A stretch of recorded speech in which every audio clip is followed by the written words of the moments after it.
Էջմիածնում տեղի ունեցած ողբերգական դեպքը, որը խլեց 22-ամյա Պարքև Հակոբյանի կյանքը, շարունակում է մնալ հասարակական ուշադրության կենտրոնում։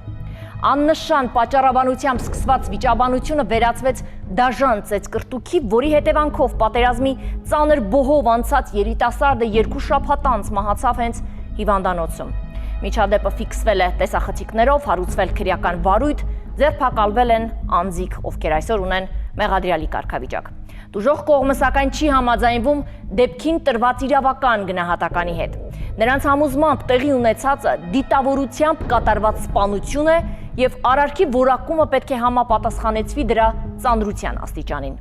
Ընտանիքը պահանջում է ամբողջական, թափանցիկ եւ անաչառ քննություն, ընդգծելով, որ գործը չպետք է ներկայացվի մեղմ ձևակերպումներով։ Էջմիածնում տեղի ունեցած ողբերգական դեպքը, որի հետևանքով մահացավ 22-ամյա Պարքև Հակոբյանը, շարունակում է խոր ցնցում առաջացնել հասարակության շրջանում։ Սակայն այս պատմությունը միայն մեկ ծեծկռտուքի կամ քրեական գործի մասին չէ։ Այն նաև մի ընտանիքի մասին է, որը տարիներ շարունակ ապրել է հայրենիքից հեռու, բայց վերադարձել է ծառայելու եւ իր պարտքը տալու Հայաստանի Հանրապետությանը։ Պարքև Հակոբյանի ընտանիքը ավելի քան 10 տարի բնակվել է Ռուսաստանի Դաշնությունում։ Այնուամենայնիվ նրանք որոշել են վերադառնալ հայրենիք երեխաներին մեծացնելու եւ հայրենիքի առաջ իրենց պարտքը կատարելու համոզմամբ։ Ընտանիքի մեծ որդին մասնակցել է 2020 թվականի 44-օրյա պատերազմին եւ ծանր վիրավորում ստացել մարտերի ընթացքում, հրաշքով փրկվելով։ Իսկ Պարքևը ծառայության է մեկնել նույն պատասխանատվությամբ։ Նա մասնակցել է 2022 թվականի սեպտեմբերի 13-ին մարտերին Իշխանասարի Սև լճի հատվածում տեղի ունեցած քառօրյա ռազմական բախումներին։ Պարքևը եղել է առաջնագծում, պաշտպանելով երկրի սահմանները։ Այս կենսագրական հանգամանքները ողբերգությանը հաղորդում են առավել ծանր եւ ցավոտ երանգ։ Ընտանիքը, որը վերադարձել էր հայրենիք ծառայելու եւ պաշտպանելու այն, այսօր որդի է կորցրել խաղաղ պայմաններում, քաղաքացիական միջադեպի հետևանքով։ Դեպքը տեղի է ունեցել 25 թվականի ապրիլի 23-ին անձրևային օրեր, շատ լավ հիշում եմ եւ կյանքում երբևէ չեմ մոռանա այդ օրը, աշխատանքից որդիս ինձ տուն էր տանում, ճանապարհին զանգ ստացավ ընկերոջից, Հրաչյա Բաղրամյանից, խնդրում էր իրենց բակ մոտենալ, մի փողոցում ենք ապրում, մի քիչ վերև, տղաս չէր ուզում, որտեղ մեքենայի հետ ինչ որ խնդիրներ կար, պետքա գործ աներ, համոզեց, ասեց լավ մամ, դռները բաց թող, դարպասները, 15 րոպեից գալիս եմ եւ այդ 15 րոպեն դարձավ ճակատագրական։ Զանգ ստացանք մեծ որդուցս, դա արդեն 7:20, 7:20 ժամանակահատվածն էր երեկոյան, որ Պարքևի հետ ինչ որ կռիվ ա եղել, վիճակը ծանր է, հասցրել են հիվանդանոց։ Հիշեցնենք, որ դեպքը տեղի է ունեցել Էջմիածնի Վազգեն Սարգսյան եւ Վարդան Մամիկոնյան փողոցների խաչմերուկում։ Ըստ նախնական տեղեկությունների վիճաբանությունը ծագել է աննշան պատճառից, մեքենայից թռած անձրևաջրի պատճառով։ Որդիս ընկերոջ հետ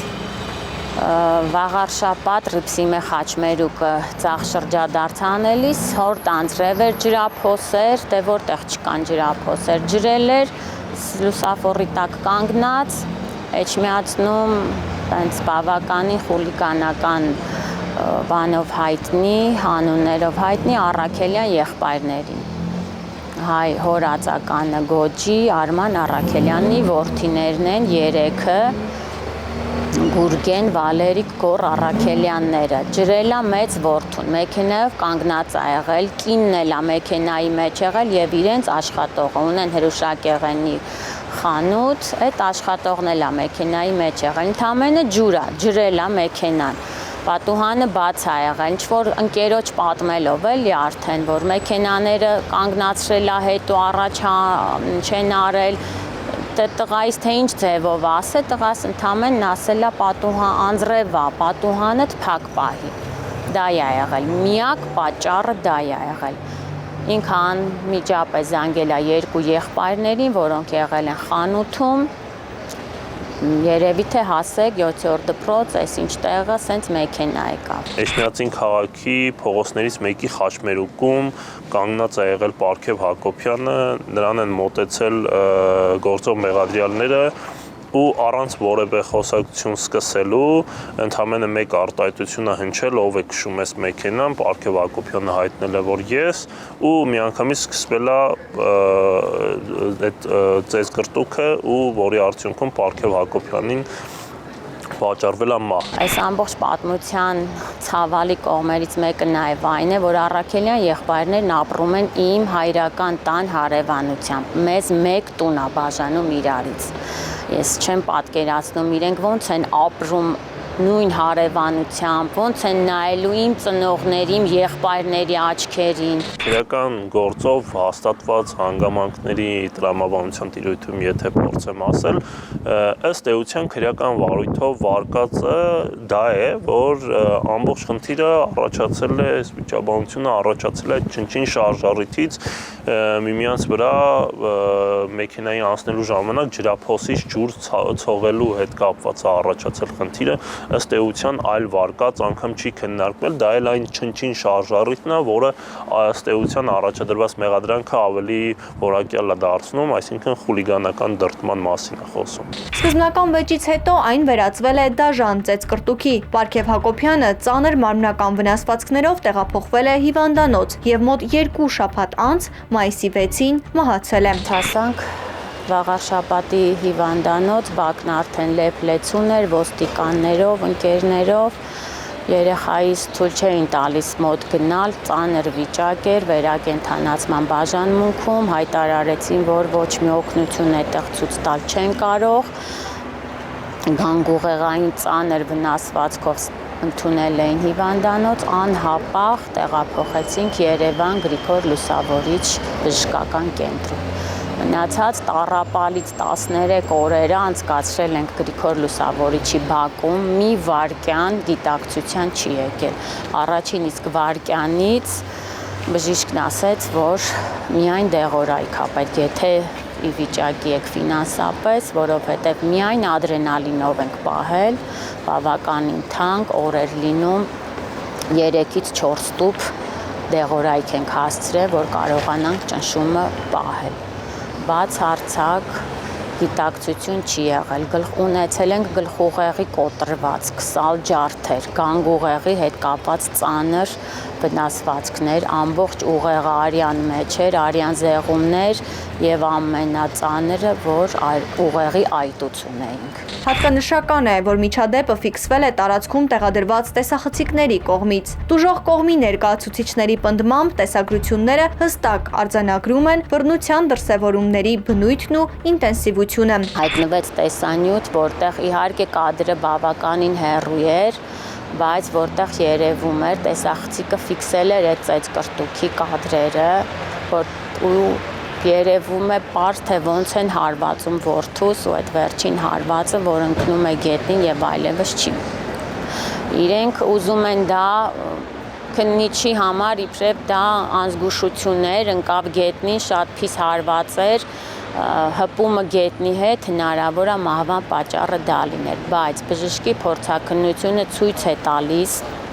որ հետևի մասում գլխուղեղի, գանգի հետևի մասում ոչ մի վնասվածք չունենք, որը կարող էր կյանքին վնաս հասցնել, այսինքն կոնկրետ հարվածներ, որոնք դիմել են, հարվածել են դեմքի հատվածից գլխուղեղի այսպիսի կոտրված գանգային ամբողջ գլուխը սալջարդերի մեջ։ Այս պարագայում նայեք Պարքև Հակոբյանի կոնկրետ իրադրությունում ու Վճռաբեկ դատարանը նաև հենց այդ նախադեպային դիրքորոշման հստակ արձանագրել, որ եթե հարվածներ են հասցվում անձի կենսականորեն կարևոր օրգաններին, ու այս պարագայում կոնկրետ հարվածները հասցվել են Պարքև Հակոբյանի գլխի հատվածում, որովհետև կոնկրետ երկու փորձագետի եզրակացություն կա քրեական գործում եւ նաեւ հետագայում արդեն լրացուցիչ փորձաքննության եզրակացությունը, որով որ փորձագետը հստակ իրեն առաջադրված հարցերին հստակ պատասխաններ է տվել եւ հայտարարել, որ կոնկրետ պարագայում 3-ից 4 հարվածների անմիջական ներգործության արդյունքում է մահը վրա հասել բութ գործիքով ներգործության արդյունքում։ Միաժամանակ բացառել է գետնին ընկնելու, վայր ընկնելու եւ գլուխը ինչ որտեղ հարվածելու արդյունքում մահը վրա հասնելու պատճառը։ Այսինքն այստեղ կարանք արդեն իսկ իսպար բացառենք այն տարբերակը, որ Պարքև Հակոբյանը գետնին ընկնելու կամ ինչ-որտեղ համահարվածելու արդյունքում է վերջինս մահը վրա հասել։ Այլ կերպ ասած, այսինքն եթե չլինեին այդ հարվածները, մահը վրա չէր հասնի։ Շատ պարզ է։ Սեփական մարմնի բարձրությունից ընկնելու եւ դրա արդյունքում մահը վրա հասնելու վարկածը վարույթով փորձագետը իսպար բացառել է։ Այս պարագայում Պարքև Հակոբյանին գործող մեղադրյալները հարվածները հասցրել են թե սկզբնական պահին գլխի հատվածում, Պարքև Հակոբյանի վայն ընկնելուց հետո, ինչպես մեղադրանքի մեջ է նկարագրված քրեական հետապնդում հարուցելու որոշման մեջ է նկարագրված ընկած վիճակում գլխին եւ այլ կենսական օրգաններին հարվածներ հասցնելու տեղակայմամբ Իսկ հետագայում, եթե դուք նաև նայել եք տեսագրությունը դեպքին վերաբերելի, երբ արդեն իսկ Պարքև Հակոբյանը փորձում է վեր կանգնել այդ հարվածներից հետո, կրկին հարված է հետևում վերջինիս կենսականորեն կարևոր օրգան համարվող գլխի հատվածին։ Ըստ հակառակ կողմի պնդման եմ ասում, եթե մեր դիտավորությունը ըստ էության սահմանափակվում է կոնկրետ պարագայում անձին հարվածներ հասցնելով, ուրեմն պետք է ենթադրենք, որ առնվազն Պարքև Հակոբյանի ընկնելուց հետո այդ ներգործությունը, այսինքն ոտնձգությունը պետք է դադարեր։ Սակայն ոտնձգությունը չի դադարում, երբ անգամ Պարքև Հակոբյանը կիսածնկած վիճակում փորձում է վեր կանգնել, վերջինիս գլխին նորից հարված է դիպչում, որի արդյունքում, որ Պարքև Հակոբյանը ըստ էության վերջնականապես ընկնում է ու վեր չի կանգնում։ Այս ամեն ինչը այն ցուցիչն է, որ տեղի է ունեցել դասագրքային սպանություն։ Այս ամեն ինչը որակել այլ կերպ քան, չգիտեմ, անզգուշության մահ պատճառել, չգիտեմ, ամբողջ քրեական օրենսգրքի բոլոր հոդվածներով, եթե նույնիսկ փորձենք այդ ամեն ինչը դրան վերագրել, չենք ունենա այն պատկերը, որը որ իրականում օբյեկտիվ իրականությունում տեղի է ունեցել։ Տուժող կողմը համաձայն չէ դեպքին տրված իրավական գնահատականին, մասնավորապես արարքի որակման հետ։ Նրանց համոզմամբ տեղի ունեցածը դասական սպանություն է, մինչդեռ գործը ըստ իրավապահների գնահատականի ստացել է ավելի մեղմ իրավական ձևակերպում։ Որակման հետ կապված խնդիրների մասով մենք դեռևս դրա մասին նախաքննության ընթացքում ենք անդադ բարձրաձայնել։ Այն պահից սկսած, երբ արդեն ունեցել ենք քրեական հետապնդում հարուցելու որոշումները, այսինքն մեզ հայտնի է եղել կոնկրետ քրեական հետապնդում իրականացնող մարմնի դիրքորոշումը, թե քրեա իրավական, թե փաստական առումով, մենք այդ պահից սկսած հետևողականորեն անդադ բարձրաձայնել ենք ու կոնկրետ միջնորդությամբ հանդես ենք եկել այն մասին, որ քննվող քրեական վարույթով ըստ էության մեղադրանքները ոչ թե մեր ցանկությանը չեն համապատասխանում, այլ ընդհանրապես օբյեկտիվ իրականությունում արդեն իսկ տեղի ունեցած իրադարձություններին դրանց քրեա իրավական գնահատականը չի համապատասխանում։ Այդ սպանությունը մասնավորապես փաստարկվում է մի շարք հանգամանքներով։ Ընդհանրապես պրակտիկայում տեսականորեն խնդիրներ են առաջանում արարքը դիտավորյալ սպանության, այսինքն սպանության եւ անզգուշությամբ դիտավորության առողջության ծանր վնաս պատճառելու արդյունքում անզգուշության մահ պատճառելու այս արարքները որակելու հարցում, սակայն Ճռաբեկ դատարանը դեռևս 2010 թվականին Գևորգ Թոսունյանի վերաբերյալ նախադեպային որոշմամբ հստակ արձանագրել է այս հանցակազմերը միմյանցից տարբերակելու, այդ սահմանազատելու մեխանիզմը։ Այն հոդվածը, որ դրել են Առաքելյանների վրա մեղադրելով, որ խուլիգանություն, խմբակային խուլիգանություն անզգուշությամբ հասցված մահվան։ Ստացել ենք դատաբժշկի փորձաքննության եզրակացությունը, որտեղ հստակ նշված է, որ անզգուշության մասին խոսք լինել չի կարող։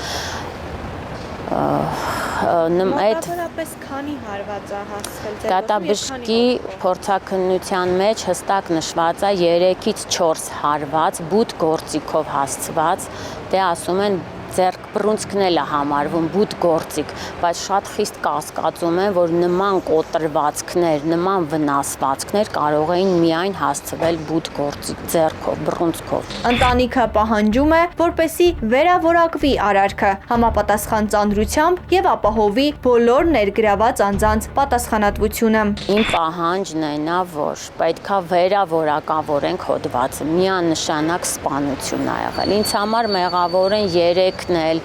այն վարորդն էլ, վարորդ ա եղել, որը երկու եղբայրներին, Վալերիկ եւ Գոռ Առաքելյաններին տարել է դեպքի վայր։ Հենրիկ Եսոյան անուն ազգանունով երիտասարդը, որը իհարկե լռում է, 5 օր փախուստի ա դիմել, հետո փաստաբանի միջոցով ներկայացել է բաժանմունք, դե վկայություն չի տալիս, իհարկե ես հասկանում եմ, վախ կա, վախեցրած միգուցե լինեն, բայց ուզում եմ նաև խոսքս հղել այդ երիտասարդին, բոլոր այն մարդկանց, ովքեր հստակ ինչ-որ տեղեկություն գիտեն, կասեն, ժողովուրդ, ապրում ենք մի երկրում, որ, չգիտեմ, պետքա մեր ամեն մի երիտասարդի կյանքը մեզ համար լինի թանկ, ու այդ խիղճը, որ դուք պիտի շարունակեք ապրել, իմ որդու մահը մնալու է բոլորիդ խղճի վրա։ Նույն Հենրիկի, նույն Հրաչյայի, որ դեռ այդ մասում չենք ասել, որ վկաները գան դատական պրոցեսներին մասնակցեն, բայց արդեն մոտենում ենք նաև այդ փուլերին։ Ցավ եմ ապրում, որ մեր երիտասարդությունը կարա այդքան դաժան լինի,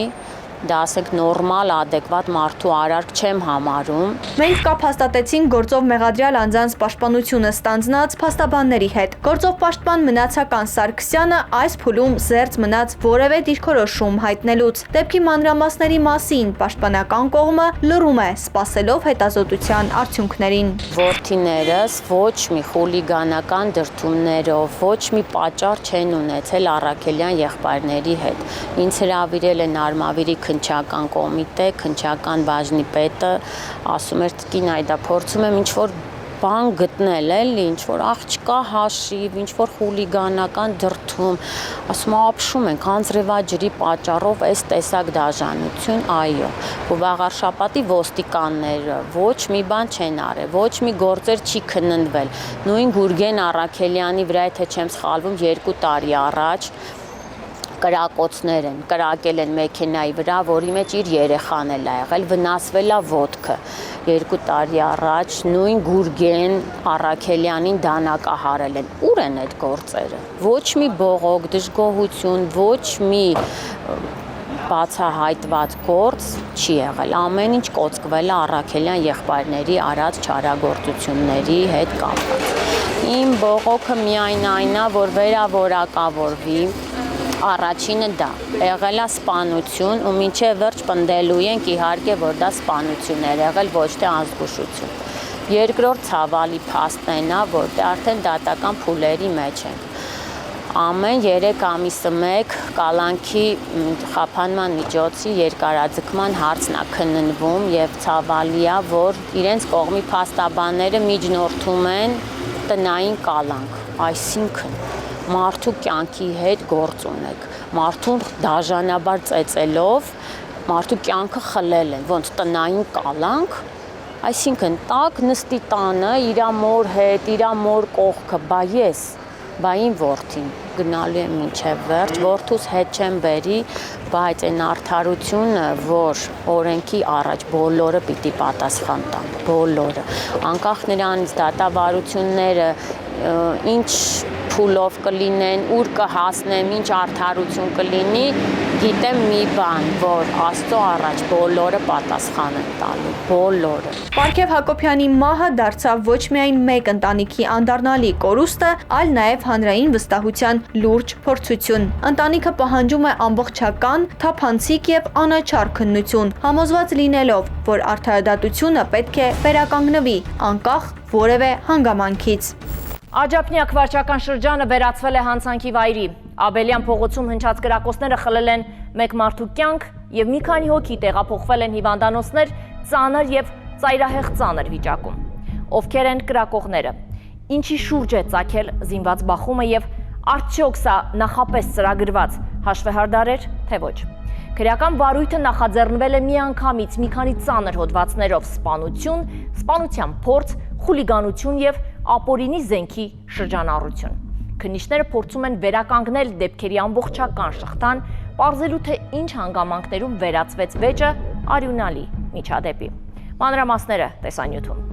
Երևանի Աջափնյակ վարչական շրջանում մայիսի 18-ին տեղի ունեցած զինված միջադեպը լուրջ անհանգստության առիթ դարձավ։ Նախնական տվյալներով կրակոցների հետևանքով կա 1 զոհ եւ մի քանի վիրավորներ, որոնցից մի քանիսի վիճակը գնահատվում էր ծայրահեղ ծանր։ Առողջապահության նախարարությունը հայտնել էր, որ դեպքի հետևանքով հիվանդանոց էին տեղափոխվել 7 քաղաքացի։ Նրանցից 3-ի առողջական վիճակը գնահատվում էր ծայրահեղ ծանր, եւս 3-ինը ծանր։ 1 քաղաքացի մահացել է։ Կրակոցները հնչել են Աբելյան փողոցի 9 հասցեում։ Օպերատիվ տեղեկությունների հիման վրա դեպքի վայր են մեկնել ներքին գործերի նախարարության ոստիկանության տարբեր ստորաբաժանումների ծառայողներ։ Հրազենային վնասվածքներով ընդհանուր առմամբ 10 քաղաքացի տեղափոխվել էր Երևանի տարբեր բժշկական հաստատություններ։ Արմենիա բժշկական կենտրոնի գլխավոր տնօրենի վիրաբուժության գծով տեղակալ Աշոտ Կուրղինյանի խոսքով նրանցից մեկը մահացել է հենց վիրահատարանում։ Բժշկական կենտրոնի փոխանցմամբ դուժողները ստացել են հրազենային վնասվածքներ, հիմնականում կրծքավանդակի եւ որովայնի հատվածում։ Քննչական կոմիտեի հաղորդմամբ դեպքի առթիվ նախաձեռնվել է քրեական վարույթ Հայաստանի Հանրապետության քրեական օրենսգրքի հետևյալ հոդվածների հատկանիշներով 44-155-րդ հոդվածի 2-րդ մասի 7-րդ եւ 8-րդ կետերով սպանության փորձ, 150-րդ հոդվածով սպանություն, 297-րդ հոդվածի 3-րդ մաս խուլիգանություն, 335-րդ հոդվածի առաջին մաս հրազենի, դրա հիմնական բաղկացուցիչ մասերի, ռազմամթերքի եւ այլ նյութերի, սարքերի,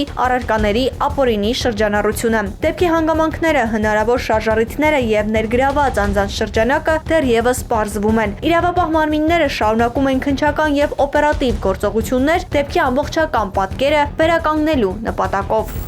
Հանցանքի հետքով հաղորդաշարը ոչ միայն բարձրաձայնում է հանցագործության հանգամանքները, այլ նաև նպաստում, որպեսզի ներկայացվեն համակարգային խնդիրներ։ Ձևավորում է հանրային վերահսկողություն եւ նպաստում իրավագիտակցության ամրապնդմանը։ Հաղորդաշարը մշտապես աչքի է ընկել փաստերի խորքային ուսումնասիրությամբ, սկզբունքային դիրքորոշմամբ եւ հանրային լայն արձագանք ստացող թեմաների ներկայացմամբ։ Հենց այս նշանակալի դերն ու ազդեցությունն էլ փաստվեց Հոբելյանական մրցանակաբաշխության ընթացքում հաղորդաշարի ճանաչմամբ որպես տարվա լավագույն հետաքննական հաղորդում։ Մրցանակը դարձավ ոչ միայն մասնագիտական գնահատական, այլ նաև վստահության վերահաստատում, որ պատասխանատու եւ սկզբունքային լրագրությունը շարունակում է մնալ պահանջված եւ արժևորված։ Հանցանքի հետքով հաղորդաշարը տարիների ընթացքում ձևավորվել է ոչ միայն որպես քրեադատական թեմաներ ներկայացնող հեռուստանախագիծ, այլև որպես իրավական իրազեկման եւ հանրային վերահսկողության կարևոր գործիք։ Իրավական տեսանկյունից հաղորդաշարի առանձնահատկությունն այն է, որ այն դեպքերը ներկայացնում է ոչ թե միայն փաստական նկարագրությամբ, այլ նաեւ իրավական որակման, ընթացակարգերի եւ իրավասու մարմինների գործողությունների համատեքստում։ Յուրաքանչյուր թողարկում կառուցվում է քրեական վարույթի տրամաբանությամբ, անդրադառնալով հանցակազմի հատկանիշներին, մեղադրանքի իրավական հիմքերին, դատավարական ընթացքին եւ կողմերի իրավունքներին։ Այս մոտեցումը նպաստում է իրավական պետության սկզբունքների ամրապնդմանը, ձևավորելով տեղեկացված եւ պահանջատեր հանրություն։ Հենց այս հետևողական, սկզբունքային եւ իրավական չափանիշներին համահունչ աշխատանքի գնահատումն էլ փաստվեց մրցանակով։ Ուզում եմ շնորհակալություն հայտնել հեղինակավոր պարլամենտ ամսագրին այս մրցանակաբաշխությունը կազմակերպելու համար եւ պետք է հավելեմ, որ այս մրցանակը միայն մեր թիմինը չէ, այս մրցանակը այն քաղաքացիներինն է, ովքեր առանց վախենալու պայքարել են իրենց իրավունքների համար եւ վստահել են մեզ, որպեսզի այդ պայքարի ուղին միասին անցնենք։ Այս փորձը ցույց է տալիս, որ քաղաքացիները, ովքեր որ հասնում են այն կետին, որտեղ որ արձանագրում են արդարադատություն, իրենք դառնում են օրինակ մնացյալ բոլոր այն քաղաքացիների համար, ովքեր վարանում են, վախենում են, ամաչում բարձրաձայնել իրավունքի ոտնահարման դեպքերի մասին եւ այս մրցանակը թերևս, որը ձևավորվել է սոցհարցումների արդյունքում, ապացույցն է առ այն, որ մենք ունենք հանրության վստահությունը, ինչը առավել պարտավորեցնող է մեզ համար այսօր։ Պարլամենտ քաղաքական եւ հասարակական ամսագիրը իր 15-ամյակին նվիրված մրցանակաբաշխությանը հանցանքի հետքով հաղորդաշարին ճանաչեց որպես տարվա լավագույն հետաքննական հաղորդում։ Իրականում անկարելի է չտեսնել այն ահռելի աշխատանք, որ անում է ձեր հաղորդումը, լուսաբանելով եւ լույսի ներքո ներկայացնելով այն կարևոր իրադարձությունները, որ մեր իրականության մի մասն են կազմում, եւ հարցման արդյունքում մենք փաստեցինք եւս մեկ անգամ համոզվեցինք, որ հանցանքի հետքով հաղորդաշարը այո ունի ասելիք,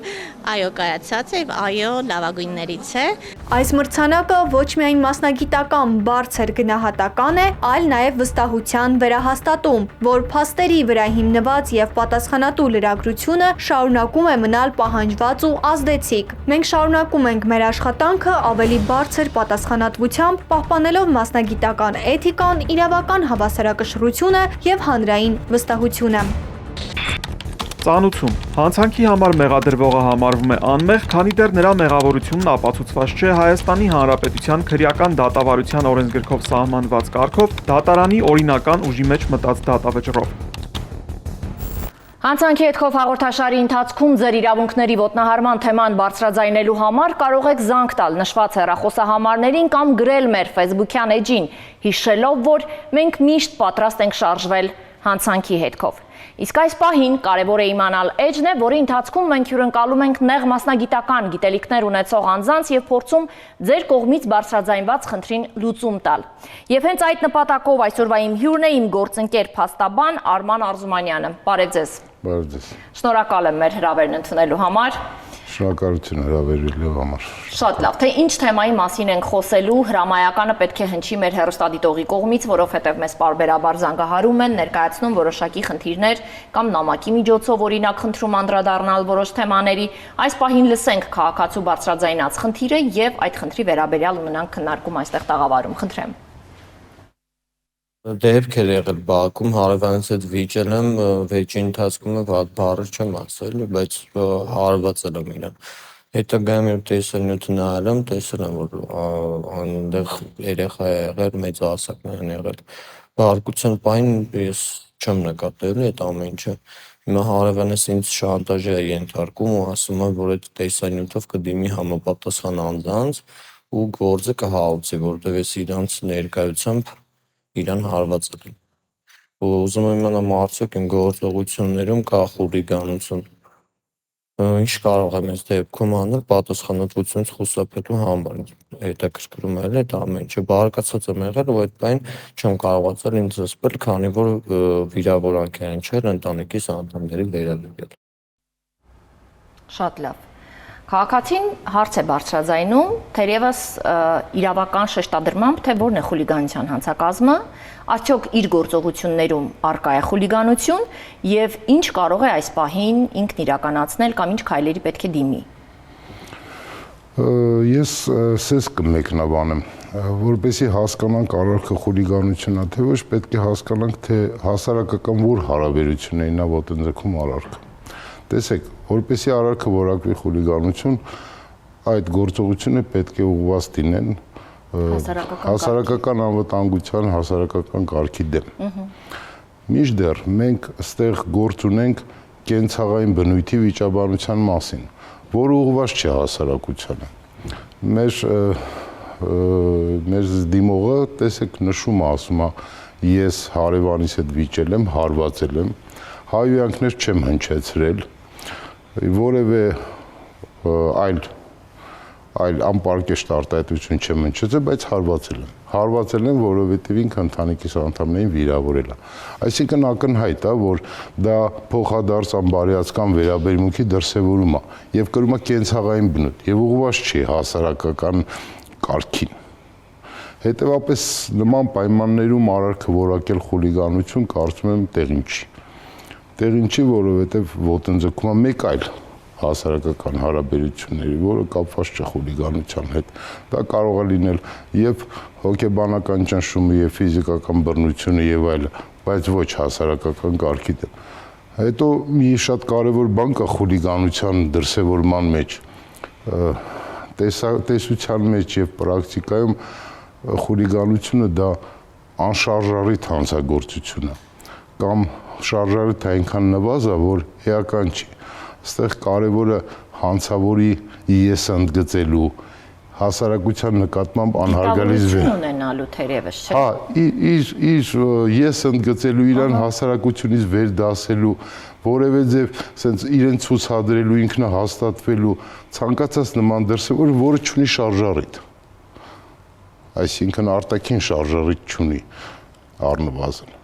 Եվ հետևաբար ներկայացնել, որ անձը ունեցել է դիտավորություն իր եսն ընդգծելու կամ դիտավորություն հենց հասարակական կարգը խախտելու, որովհետև դիտավորությունը այս պարագայում եւս կարևոր է, չէ՞, անձը արդյոք դիտավորություն ունեցել է հասարակական կարգը խախտելու։ Այ եթե մեղմ է իհարկե իրավիճակը ներկայացված, եթե ընդունենք այն հանգամանքը, օրինակ, որ այդ վեճի արդյունքում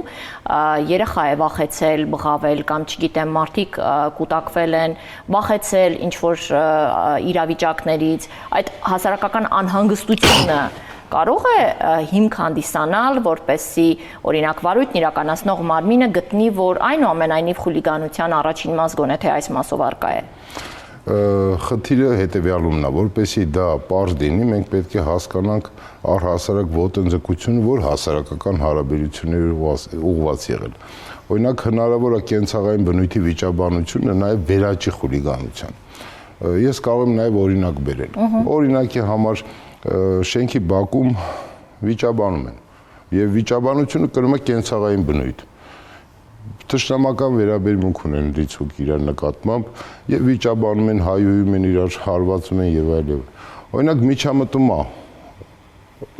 հարևաններից մեկը միջամտում ասում է՝ «Մի ձեզ կարգ իրավիճակ եւ այլն»։ Եթե դու արձագանքում ես իրան ներողություն խնդրելով կամ քեզ անհարմար զգալով, որ ձեզ նկատողություն են անում, այսինքն պահվածքից ելնելով, դա խուլիգանություն չի։ Իսկ օրինակ եթե այդ ոտնձգության հետ մեկտեղ դու նաև օրինակի համար վիրավորես այդ միջամտողին, ասես որ քո գործը չգնաց տեղից հələ, վիրավորես, գուցե հայուես, այդ դեպքում դա կվերաճի։ Այսինքն անորոշ շրջանակի անձանց է սկսում ուղղվել ոտնձգությունը։ Իսկ եթե դա միայն պարփակվում է այդ կենցաղային բնույթի վիճաբանության մեջ, դա խուլիգանություն չի։ Վճռաբեկ դատանել է, բազմիցս անդրադարձել է։ Ասում արարքը պետք է ուղղված լինի անորոշ շրջանակի հասարակությանը եւ հասարակական անդորը խաթարելուն։ Միայն բավարար չի կենցաղային բնույթը։ Այո, Վճռաբեկ դատանը նաև նշել է, թե հասարակական վայր կոչվածը ինչպիսի վայրեր կարող են լինել, մենք բոլորս հասկանում ենք, որ դրանք այն վայրերը պետք է լինեն, որտեղ հասարակություն պետք է լինի, այսինքն երրորդ անձիկ, ովքեր պետք է։ Բայց դա բավարար չի։ Բավարար չի, օրինակ դիցուկ մի օրինակ բերեմ։ Նախկինում ողերիմ թշնամիներ իրար հանդիպել են, հենց իրար տեսել են անմիջապես, հենց արունները գլխին էին ատվել եւ սկսել են իրար ծեծել եւ այլ վիճաբանել, իրար հարվածել, հայվել։ Հիմա դիցուկ եթե դա լինի օրինակի համար ոչ հասարակական վայրում, իրանք այդ վեճը լինի, դա իհարկե չի որակվի խուլիգանություն։ Բայց նույն բանը կարող է լինել նաեւ հասարակական վայրում։ Բայց որևէ ձևով հասարակությանը դա անհանգստություն պատճառած չլինի։ Չէ, միգուցե անհանգստություն պատճառել է, բայց անձի մեղքը չի դրսևորվել։ Այսինքն անձը դիտավորություն չի ունեցել հասարակական կարգը խախտելու։ Այսինքն իր նպատակը դա չէ, իր նպատակը պարզապես իր թշնամուն օրինակի համար հարվածներ հասցնել կամ հայհոյանքներ տալներ։ Շատ լավ։ Այսինքն ուղղված չի, այսինքն նույն դրսևորումը կարող է լինի ինչպես հասարակական վայրում, նույն ձևի կարող են այդ նախինում թշնամիները հանդիպել նաև հասարակական վայրում։ Եվ նույն վարքագիծը դրսևորել, որ պետք է պարզել արդյոք դիտավորություն ունեցել է ինքը, այո, հասարակական կարգը խախտելու։ Քանի որ մեզ զանգահարող քաղաքացին նշում է, որ հարևանը պատճառաբանում է, որ իր դիմումի հիման վրա կարող է վարույթ սկսվել եւ խուլիգանության հատկանիշներով գործընթաց սկսել։ Այստեղ ուզում եմ կարևորել խուլիգանության առաջին մասի համար թերևս։ Պետք է բողոքի արկայություն, տեսանյութ, գործողություններ, որ պետք է իրականացվեն այդ անձի նկատմամբ։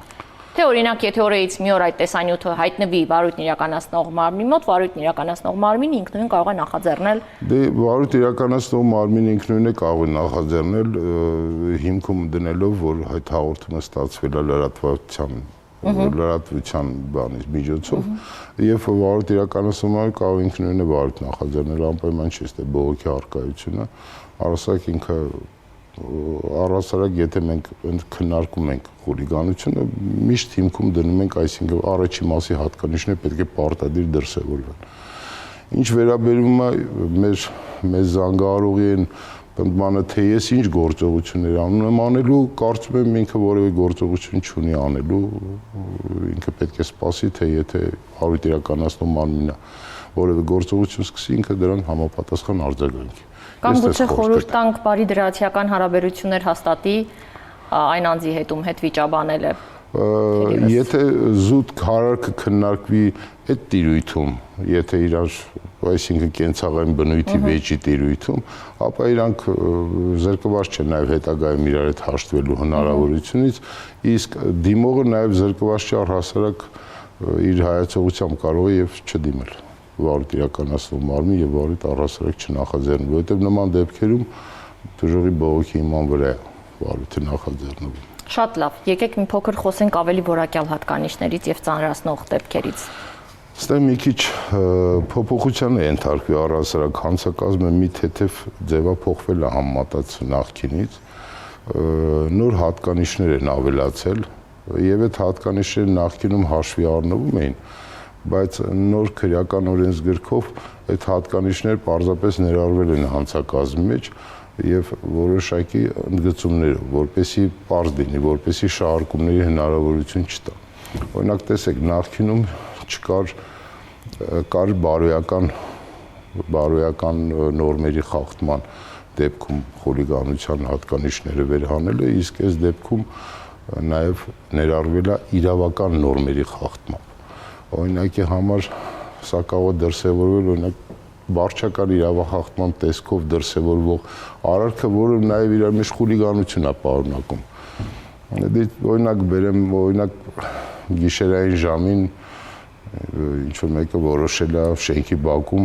հրավառություն կազմակերպել, բայց իր նպատակը ոչ թե հրավառության միջոցով անձանց իր նպատակը հրավառության միջոցով անձանց անհանգստություն պատճառելն է հասարակության։ Այսինքն դուրս է գալի, որ վարչական իրավախախտման միջոցով ինքը կատարեց նաև քրորեն հետապնդելի արարք։ Օրինակ այս հատկանիշն են ներառվել։ Օրինակ եթե հանցակազմը, նոր հանցակազմը, որ նայում ենք, անպայման պետք է լինի հայհոյանք, անկայուն պետք է անպարկեշտ արտահայտություններ։ Տեսեք, որտեղ մեր զանգահարողը նման բաներից բացակայում են նման հատկանիշները, որը հանցակազմի պարտադիր հատկանիշ է։ Դա կարող է լինել հասարակական ինչ-որ միջոցառման կամ ինչ-որ արարողակարգային ինչ-որ միջոցառման խաթարում։ Օրինակ, երբ որ հանցավորը նպատակ ունի այդ միջոցառումը, բնականon ընթացքը խաթարել, նպատակը դա է։ Այո։ Նույնպես իր ես ընդգծելով հասարակության նկատմամբ բացահայտ անհարգալից վերաբերմունք դրսելով նման Օրինակ, եթե արկա լինի տեսանյութ, շատ հեշտությամբ կարելի է որակել եւ տալ այդ գնահատականը, արդյոք այդ անհարգալից վերաբերմունքն արկա է, արդյոք նա դիտավորություն ունեցել է իր ես ընդգծել, այ հետաքրքիր է այն դեպքերը, որտեղ չկան տեսանյութեր եւ չկա որևէ նմանատիպ օրինակ ցուցմունք, բայց նման որակում է տրվում։ Դե գիտեք, սա մի քիչ գնահատողական դատողություն է, նաև դե մեծ նշանակություն ունի վարույթ իրականացնող մարմնի ներքին համոզմունքը եւ ձեռք բերված ապացույցների իման վրա պետք է կառուցվի ամեն դեպքում մեղադրանքը։ Կարծում եմ, ասենց անհատականացնել այս դեպքում հնարավոր չի, թե կոնկրետ ինչ ապացույցների հետ մենք գործ կունենանք, բայց եւ այնպես օրինակ տեսանյութը բավարար է, որոշ չափով բավարար։ Այնտեղ անհրաժեշտություն կառաջանա վերհանել իր հոգեբանական վերաբերմունքը կատարված արարքի նկատմամբ։ Միգուցե դրա նպատակ այդ հասարակական կարգը խախտելը չէր, այլ մեկ այլ բան էր, բայց արդյունքում խախտվեց։ Այսինքն տեսանյութում պատկերվածը դեռ բավարար չի լուծելու համար, թե ինչ սուբյեկտիվ վերաբերմունք ունեցել իր կատարած արարքի նկատմամբ։ Շատ լավ։ Ես առաջարկում եմ մեր զրույցի վերջում խորհուրդ տանք բոլոր այն անձանց, ովքեր խնդիր ունեն զայրույթը տիրապետելու եւ գուցե այսպես կենցաղային մանր վեճերը չգիտակցելով կարող են բերել եւ հասցնել այսպիսի հանցագործության, հանցակազմի արկայության թերևս։ Ես առհասարակ մի բան արձանագրեմ, մի փաստ արձանագրեմ, որ իրականում խուլիգանություն կատարելու համար քրեական պատասխանատվության ենթարկվածների առնվազն մեծ մասը օրենքի տրամաբանությունից խուլիգանություն չեն կատարել, դա կրում է կենցաղային բնույթ։ Բայց պետության վերաբերմունքը հասարակական վայրում, հասարակության նկատմամբ կամ ոչ թե հասարակության նկատմամբ, այլ հասարակական վայրում եւ հասարակության ներկայությամբ նման վարքագիծ դրսևորելը վերաբերմունքը խիստ է։ Միգուցե դա է պատճառը, որ օբյեկտիվ հատկանիշները հաշվի առնելով մի կողմ են դնում սուբյեկտիվ հատկանիշ, սուբյեկտիվ վերաբերմունքը։ Միգուցե դա է, բայց եւ այնպես ես խորհուրդ կտամ մեր հայրենակիցներին զերծ մնալ հասարակական վայրում, մարդաշատ վայրերում հարաբերություններ պարզելուց, որովհետեւ դա կարող է եւ բացասական հետևանքներ ունենա, օրինակ խուլիգանությունով արարքը որակելու տեսքով։ Զերծ մնալ, խուսափել հասարակական վայրերից, եթե հարաբերություններ ունեն պարզելու այնպիսի վայրում, որտեղ ականատեսներ չլինեն։ Եվ պարզեն առանց որևէ բռնության թերևս։ Շնորհակալ եմ անչափ մեր հրավերն ընդունելու համար եւ այսչափ կարեւոր տեղեկատվությամբ մեզ հետ կիսվելու համար։ Շնորհակալություն հայտնելով մեր հյուրին, ուզում եմ ամփոփել մեր զրույցը եւ ներկայացնել որոշ դիտարկումներ։ Ամենակարևոր քայլը թերևս որ պետք է կատարել, զգուշավորություն ցուցաբերել եւ հաշվի առնել, որ յուրաքանչյուր պորտկացող վեճի, կենցեղային կռվի ժամանակ հնարավոր է այդ գործողությունները դիտարկվեն խուլիգանություն միայն այն պատճառով, որ դուք այդ ամենը իրականացնում եք հասարակական վայրերում եւ ձեր գործողությունների արդյունքում գուցե անհանգստություն պատճառում այն անձանց, ովքեր այդտեղ ներկա են։ Այնպես որ զգուշավոր եղեք, փորձեք ինքներդ զսպել ձեզ, ճանաչել ձեր իրավունքների սահմանը եւ հարգել այլոց իրավունքները։ Իսկ ես հիշեցնում եմ, որ այնինչ որ այստեղ խոսում ենք եւ քննարկում, կարեւոր է իմանալ։ Կհանդիպենք։